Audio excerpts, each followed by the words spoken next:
semana más aquí en Flujo de Letras. Me disculpo, tengo una semana de atraso por algunas situaciones, me pongo al corriente esta semana y aquí dándole respuesta a esos correos. Infinitamente gracias por escribirme al correo de lovecraft31@hotmail.com y este Flujo de Letras lo voy a dedicar a esos amigos que compartieron, sí, parte de la comunidad, estas dudas y estos cuestionamientos. Lo voy a dedicar. Y iniciamos con la frase de Jorge Luis Borges. En otros flujos de letras ya lo he tenido presente. Sin embargo, es importante esta frase y dice así: hablar de lecturas obligatorias es como hablar de una felicidad obligatoria. ¿A quién se le obliga a ser feliz? A nadie. Es nuestra meta ser felices en esta vida. Es lo que luchamos y trabajamos por ella. Los libros hay que luchar y trabajar por ellos, leerlos, ir a las librerías y escuchar el llamado, y también tú aprender a escuchar qué es lo que necesita tu interior, tu vida interior, tu ser interior, qué necesita para alimentarse.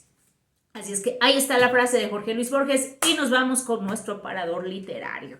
En esta ocasión tengo a varios escritores, comentarlos porque la pregunta de parte de algunos amigos de la comunidad, de este flujo de letras, de esta gran comunidad lectora y de los que se van iniciando. Y si no estás y ves por primera vez este programa, suscríbete, dale clic a la campanita y empieza a involucrarte. Hay varios videos, hay que verlos. Así es que bueno, ¿cuál es la pregunta y cuál es el cuestionamiento en ese sentido? Me preguntan inquietantemente por el sentido de decir, ¿qué pasa con los cuentos infantiles?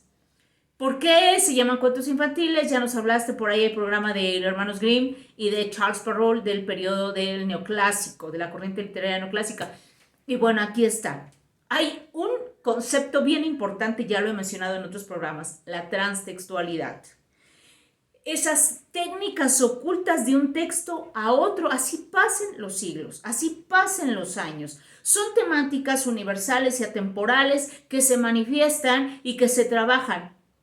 Y esas técnicas ocultas es que rescatan escritores algún tema, algún tópico que para ellos es importante. Pero aquí vamos también a otro ingrediente importante, que es la cultura, que es el folclore.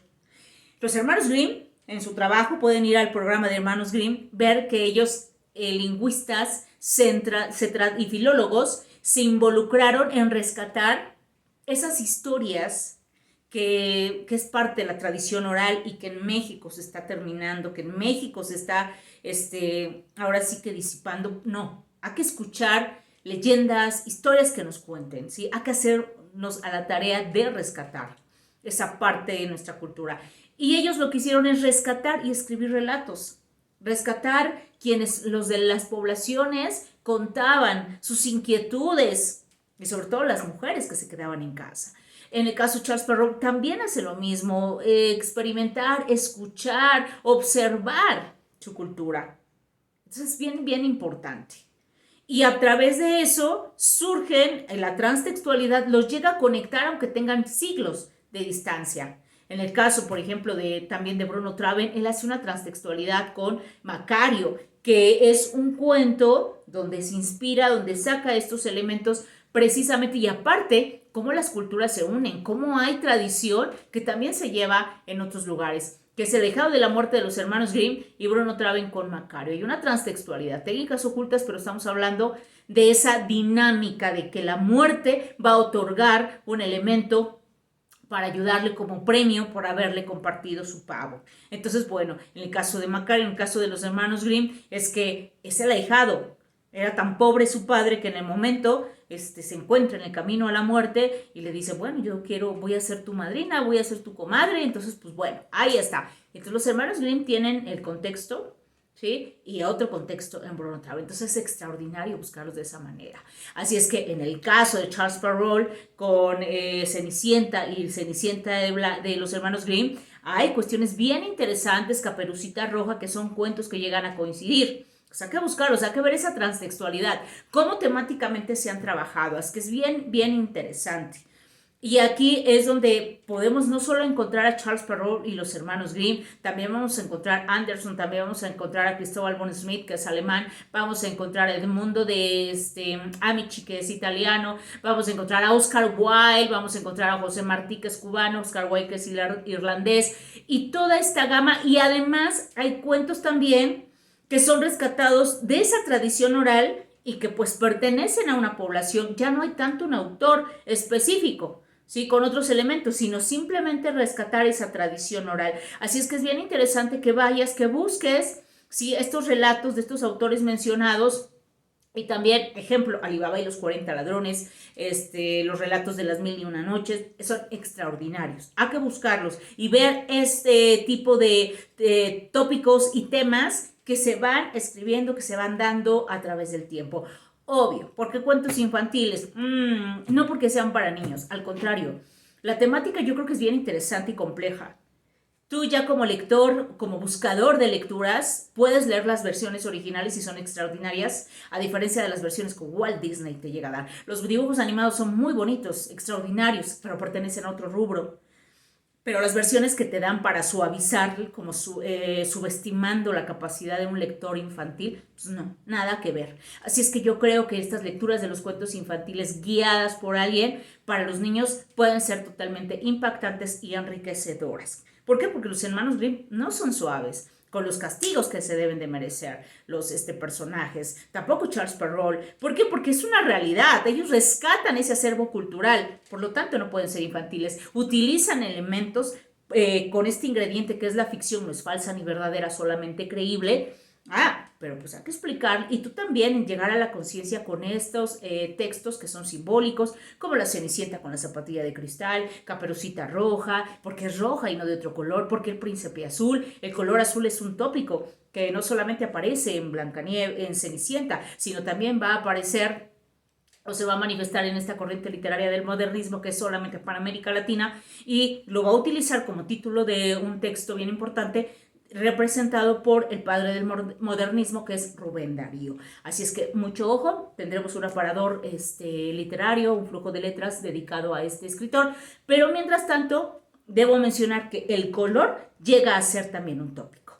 La zapatilla de cristal, el hecho de que Blancanieves, sí, la Bella Durmiente, perdón, se pinche la mano en una rueca, la sangre, los 7 enanos, ¿sí? La manzana de Blancanieves. ¿Dónde otros textos literarios aparece la manzana? Debo mencionar en la Biblia, aparece también, es un símbolo, y otros más. Entonces, hay que ver a qué se refiere y hacia dónde van, porque es, repito, parte de una cultura lo que hacen ellos, interpretarla, escribirla, compartirla. Así es que busquemos por ahí. También debo mencionarte que Vladimir Prot, lingüista y antropólogo ruso de 1895 a 1970, que es, digamos, su año de nacimiento y de muerte, él se dedica al cuento.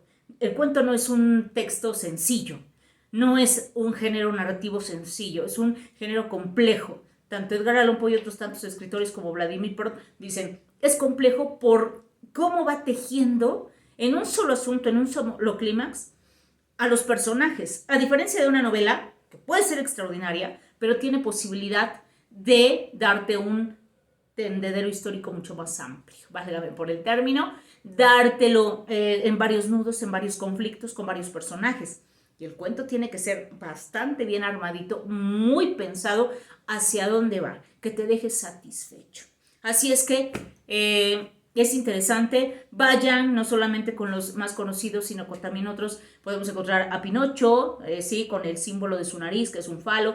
Hay infinidad de elementos. Puedes leerlos ahora sí en sus versiones originales. ¿Y cuál es nuestra colación literaria? Debo recomendarte, obvio, como nos llaman cuentos infantiles, casi la mayoría de las versiones vienen así con elementos muy infantiles. Sin embargo, esta es una muy buena versión que es española, editorial española, y son los originales. Vienen con letra y dibujitos muy grande, la litografía y todo, pero es bastante recomendable.